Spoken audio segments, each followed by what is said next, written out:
It's millions of dollars. Okay, we have our Stopping the Wokeness and CRT in our schools. For this panel, we have Reverend Bryant, who's a senior fellow at FreedomWorks.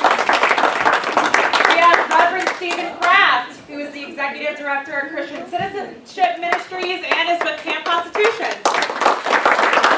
And of course, you all know him, Skip Murphy. He is with Granite, Grok, one of the co-founders and author. Thank you all for joining us. CL's kind of, he's going to be leading the panel discussion on this. Well, I certainly am glad. Hey, thank you. I'm certainly glad to be here with all of you. I am CL Bryant, Senior Fellow, FreedomWorks. FreedomWorks is the largest grassroots organization in the nation. We boast 6 million activists on the ground, just like you, throughout our country. Our job, do a lot of miles with Kailee and a lot of miles with Laura and JJ across this nation. I crisscross this nation once a month, every month, coast to coast, in order to build, educate, and mobilize the largest grassroots organization in the nation. We invite all of you to put your name in the hopper. We fly people into FreedomWorks almost every other month, every month now, for educational purposes. We pay your way and all that type thing. You see Laura or see Kailee about that. Very happy to be joined by Reverend Kraft and by Skip here today, and it's going to be a great conversation. I want to start it by simply saying this before we get our conversation going, is that the most woke that we could possibly be in this country, and I'll be coming back to speak with you at the close of the meeting here today. And I also have my book. My good friend Sean Hannity and Alan West, along with others, have endorsed it. I'll have it out for you out front. And at the end of it, I'll autograph it and take a picture with you. But the most woke that we can possibly be in this country, or our children can possibly be, is to understand that they live in the greatest nation on the face of the planet, the greatest success story the world has ever known. If in fact American children do not realize that, if they're not awake to the great blessing, if they're not awake to what it is that they have been granted by Almighty God, who was written into our founding documents, that we are endowed. Our founders thought it was so necessary for us to be rooted and grounded in that idea that they put it in our founding documents, that we, everyone who would become a citizen of this country, are endowed with unalienable rights. And here we are, proof of it, sitting here in the live free or die state as free men or women. And I'll talk to you a little bit about that after we come back. I'm going to go to Pastor Kraft first, and all of you again, thank you so much for coming out. I'm going to go to Pastor Kraft first, and Pastor, tell everybody who you are, who it is you represent, and then Skip will come over to you. I am Reverend Stevie Kraft. I represent the Lord Jesus Christ. Amen. Amen. We're not going to get it twisted. The heart of the problem, hear me well. I don't think I need this, but I'm a preacher, so God has anointed me with preacher lungs. The heart of all of our problems are the problems of the heart. I'll say that again. The heart of all of our problems are the problems of our heart. The root of our problems as a minister of the gospel are spiritual, not natural. They play out in the natural realm, they play out in the political realm, but at the taproot of every problem in the world is spiritual. And when we understand that and cut this mess at the spiritual root, then God can give us the wisdom on how to deal with the political mess that we are facing. Our founders understood that. that we have been called in the United States of America to be salt and light and to be a city that's set on a hill. We have forgotten that. And what has happened as a result is we have blown the scripture that says that my people are destroyed for what? A lack of knowledge. So what we have to do is to put the spiritual horse in front of the spiritual cart, because right now we have it backwards. As a minister of the gospel, I always look at things first from a scriptural and a biblical perspective, because the scriptures are eternal. The Bible tells us and teaches us thousands upon thousands of years ago what's going to happen in the past, in the present, and going forward into eternity. But yet most of us are biblically ignorant. And we find ourselves getting frustrated, confused, don't know which way to turn about these issues, because the enemy of our souls, who is the devil, say, "Oh, Reverend Kraft, you really believe in a devil?" Yes. And you know why? Because the Bible teaches that there is a real devil, and he doesn't have pitchforks and wear red pajamas. He is a spirit. His name is Satan, and his title is the devil. And Jesus believed in the devil, so if the devil does not exist, Jesus lied. And if Jesus lied, I'm giving up my Christian credentials tomorrow. Hello, somebody. Skip Murphy is here. We want to hear, Skip, who do you represent, where you're from? Then we'll get into our conversation. Sure. I recognize a lot of people here. Quite a number of you actually write for Granite Grok, so thank you very much once again. We are all volunteers. Granite Grok started in 2006. My compadre, Doug Lambert, and I started it thinking that, well, between our families, we might get 5 or 6 other people to read it every week, and we weren't sure about our families. We have turned into the largest and most influential political blog site here in New Hampshire. We opine. Thank you. We opine objectively from the standpoint of both the U.S. and New Hampshire constitutions, conservative planks of the New Hampshire GOP, and I will tell you that there is a thirst for that. Our rankings just came out vis-a-vis all the other print media that are online, and Granite Grok and Liberty Block are numbers 1 and 2, and we blow away the union leader.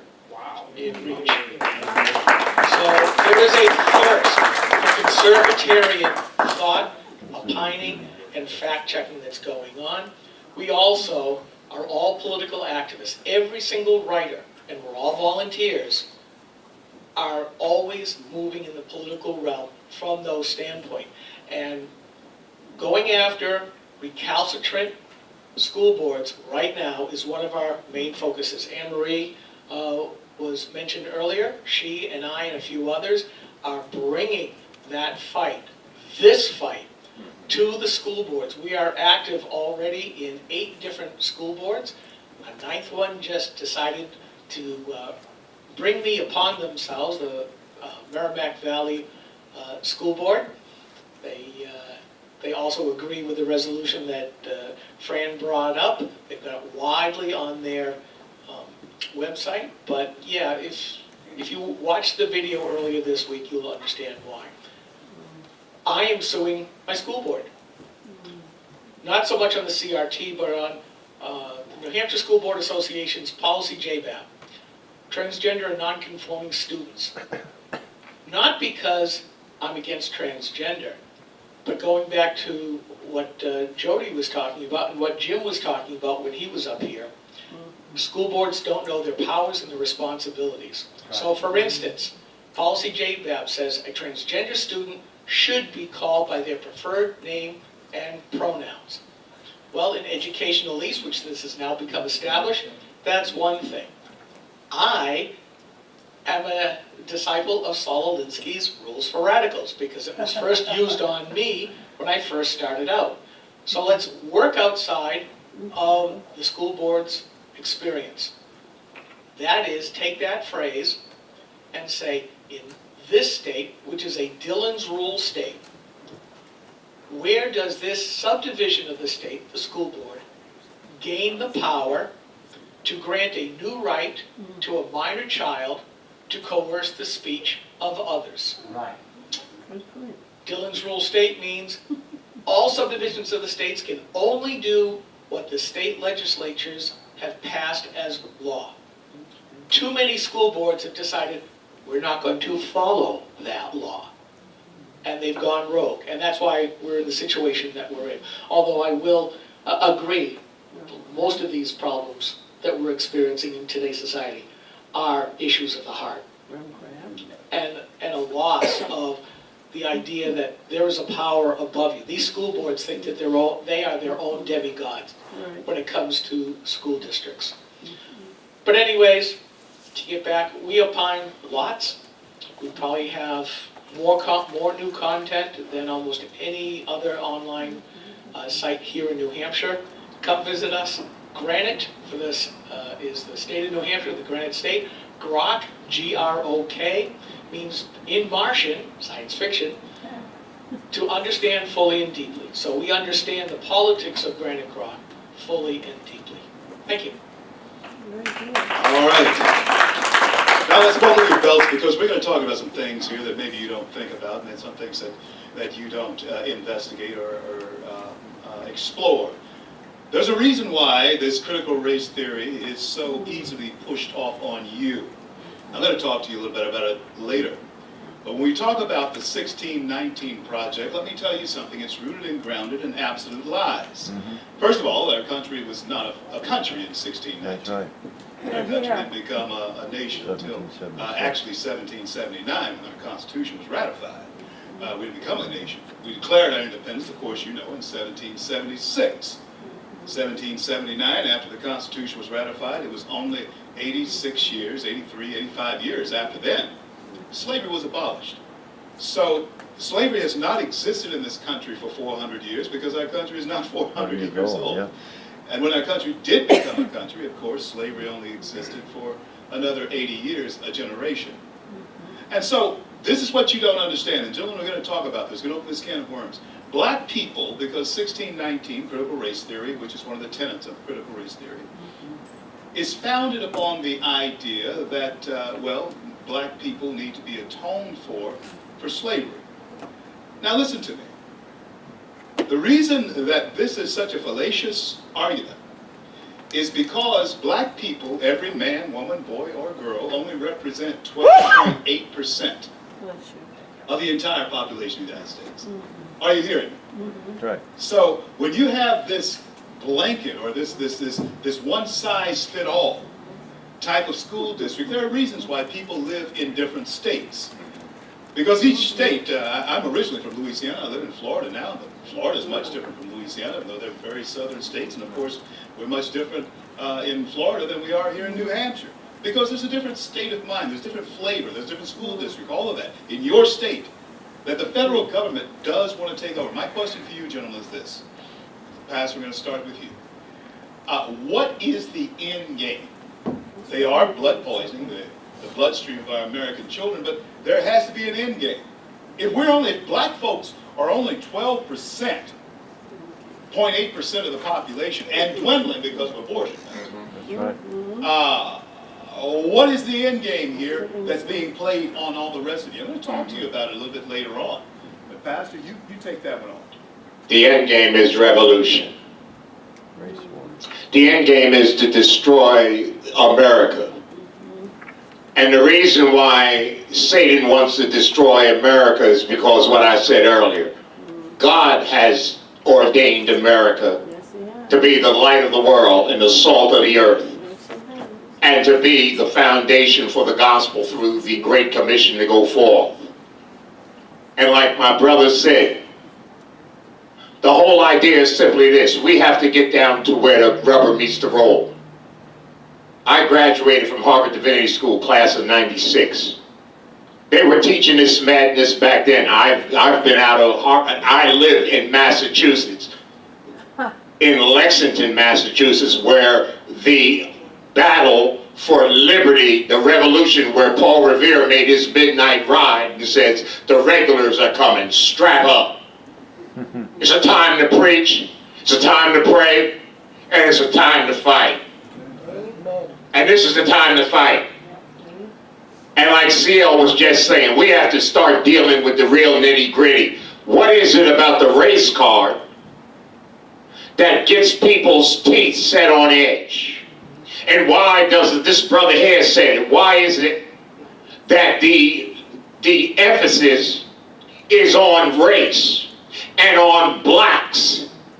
When the truth of the matter is, this is nothing more than a Marxist and communist plot. I don't even hear people on either side of the aisle talking about Marxism that has infiltrated every segment of American society. We talk about the Democrats, we talk about the Rhino Republicans, we talk about Biden, we talk about Bush, we talk about Obama, we talk about all of these entities. But we don't understand the spiritual forces behind these things. The spiritual force is what the Bible teaches in the book of Ephesians chapter 6 that declares we are not fighting against flesh and blood. What that means are people are not really our enemies. Our enemies are spiritual. The Apostle Paul says our enemies are principalities, powers, spiritual wickedness, and high places. And in order to overcome these invisible yet powerful spiritual enemies, we have to have spiritual wisdom and spiritual understanding. So we have to get down into the deep nitty-gritty and start talking about the subjects that make people that look like you guys uncomfortable, and that is the race card. Hello, somebody. Skip was the end game. I would have to agree, that is the end game, is the overthrow. The more immediate gain is power. Power, you need power. Black Lives Matter, Right, critical race theory, right, is all about power. Right. right.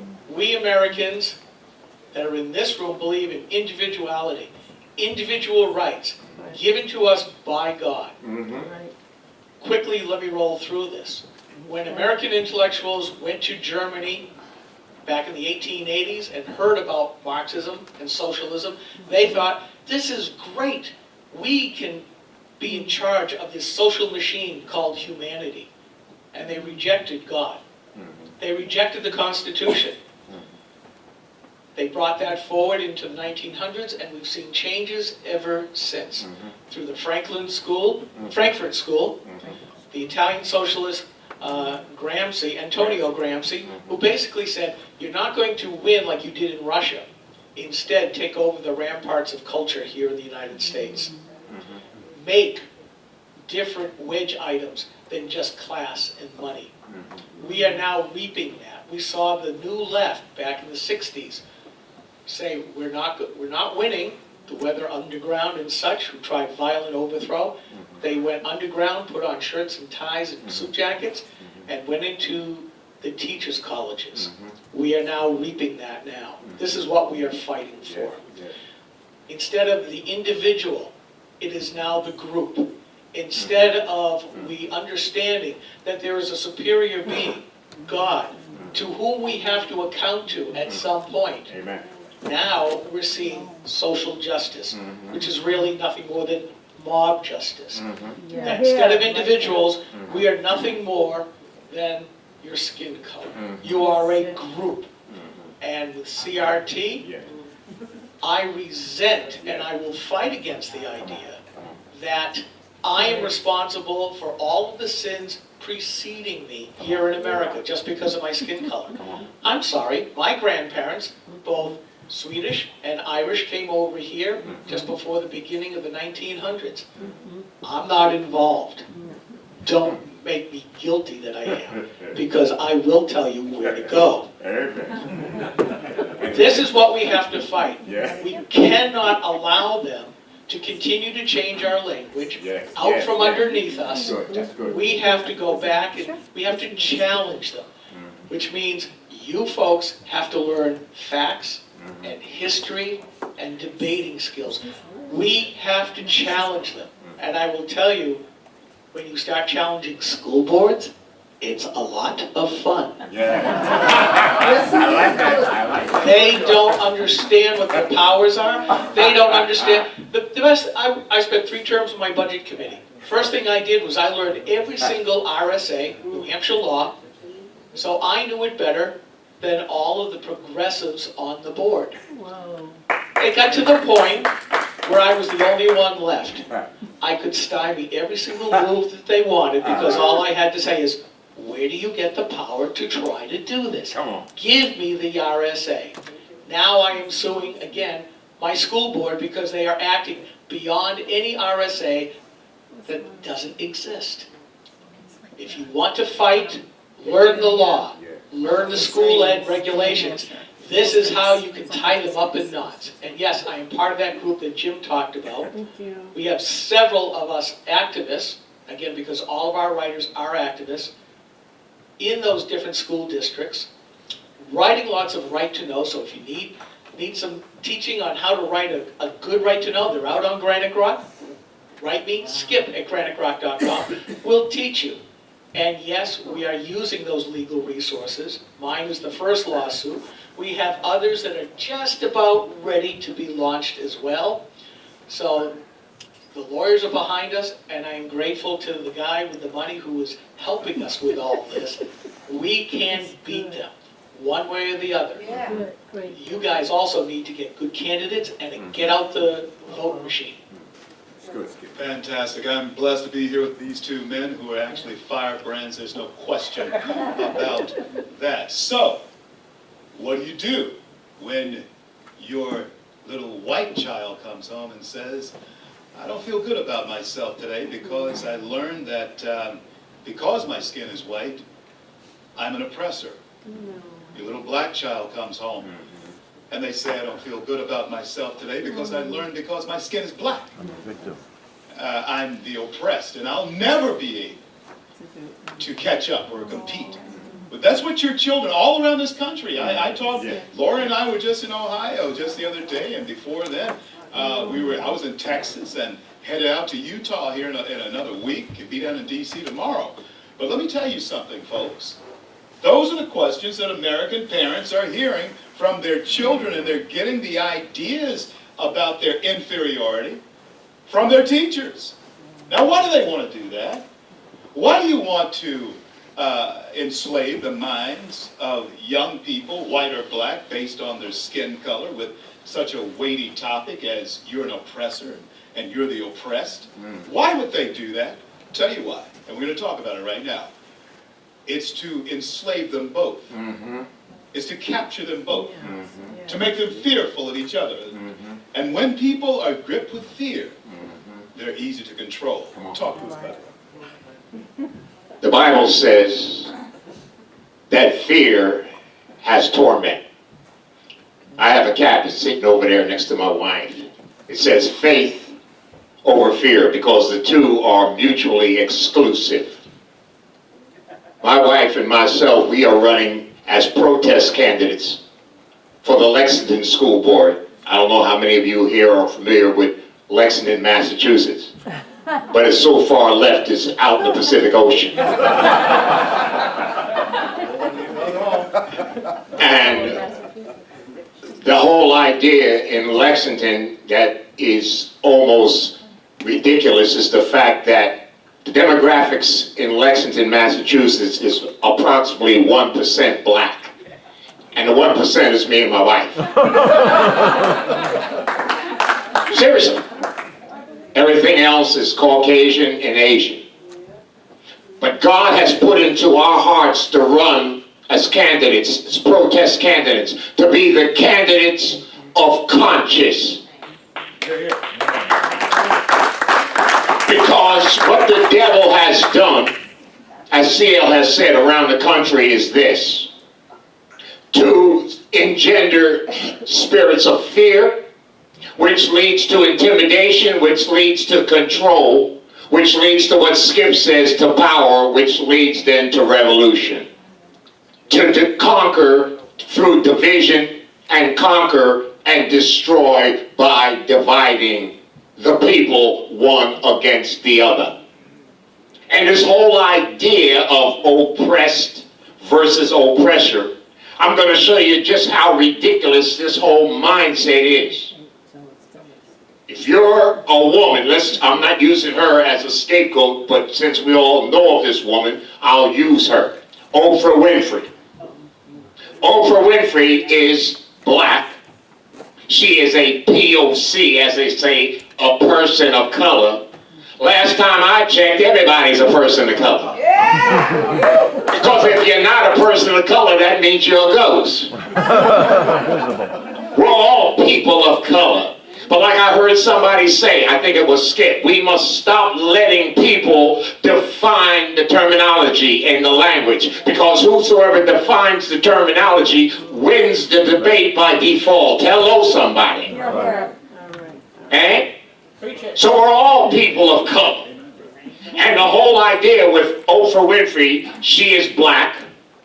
That's one strike against her. She's a female, according to this nonsense. That's 2 strikes against her. And she's a billionaireess. Oh my God. But she's oppressed. I said, if that's the case, baby, give me some of your oppression.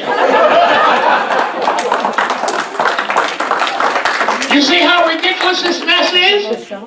But yet, some poor old white guy that has to go to the Salvation Army to get 3 meals and a place to sleep at night, who is homeless, I'm a veteran, who may be a homeless veteran sleeping under a bridge because he's male, 1 strike against him, because he's Christian, 2 strikes against him, and because he's white, 3 strikes, he is the oppressor. So this poor old boy, who is a homeless veteran, is oppressing this black billionaireess, Oprah Winfrey. That devil is a liar. So the bottom line is simply this. We must stop being resident and being afraid to talk about, as CL said, the hard stuff. And Satan knows, and that's why he's used Marxism. He knows that when everything else fails, drop the race card. Play the race card. Because people do not want to deal with issues of race. Why? Because it's uncomfortable. But God only moves when we're ready to get out of our comfort zone and get down in deep and dirty and muddy water. So what my wife and I are doing, we're running for school board. Because they're going to have a right in Lexington. Because they're going to have a problem trying to figure out, now how are we going to deal with them two? We can't call them racists. But then they'll call us Uncle Toms. And then when they say Uncle Tom, I got them right there. You know why? I says, well, you're just showing me your ignorance, because if you ever read Uncle Tom's Cabin, you'll know that Uncle Tom wasn't some sellout, but Uncle Tom stood to the point that he gave his life up as a martyr because he refused to tell that wicked slave owner, Simon LeGree, where Uncle Tom hid those people. I said, so when you call me an Uncle Tom, you're giving me a compliment. Hello, somebody. Well, Skip, you're up. Great. That's great. Well, as a person of pallor, since we all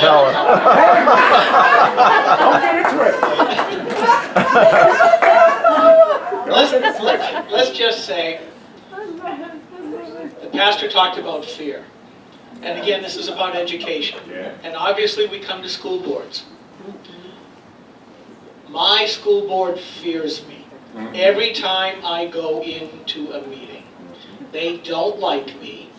And I just go, I shouldn't be fearful of them. What can they do to me? Nothing. But I can do a lot to them. And I am. And every single school board should be looked at it the same way.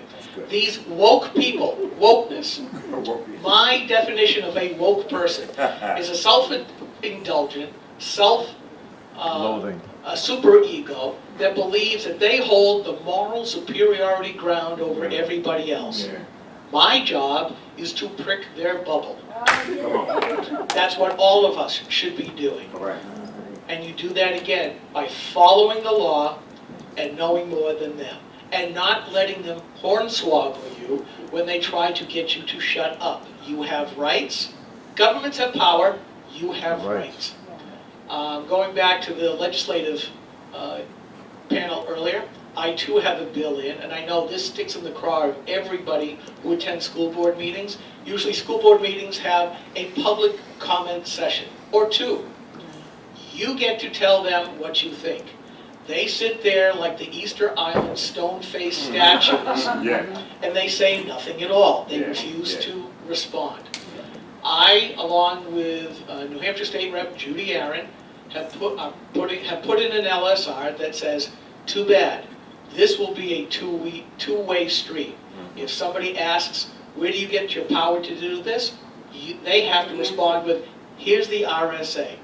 If I ask a question about the budget, you need to tell me. So forth and so on, with the curriculum and all of that. They need to know what they are responsible for and what they are supposed to be managing.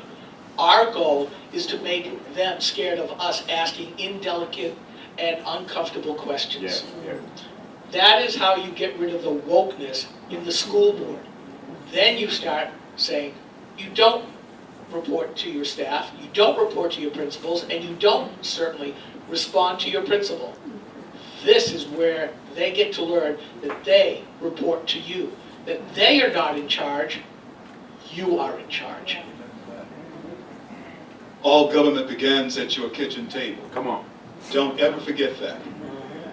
The people that you elect to office do forget that. I see over here this little girl. I have 4 daughters and a son, 11 grandchildren. And friends, when we think about what is going on in this country and the blood poisoning of American children, you have to ask yourself now, what are you prepared to do about it? This man and his bride are going to do something about it. Skip is doing something about it.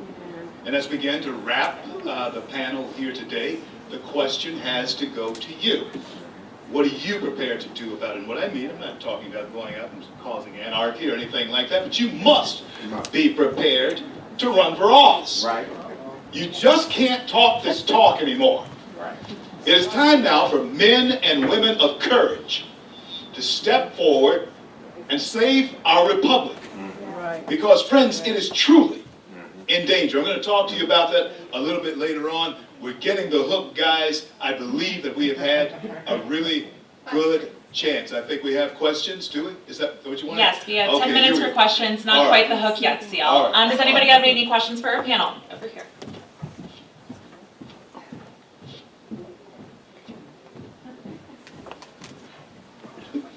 Hi, thank you. My name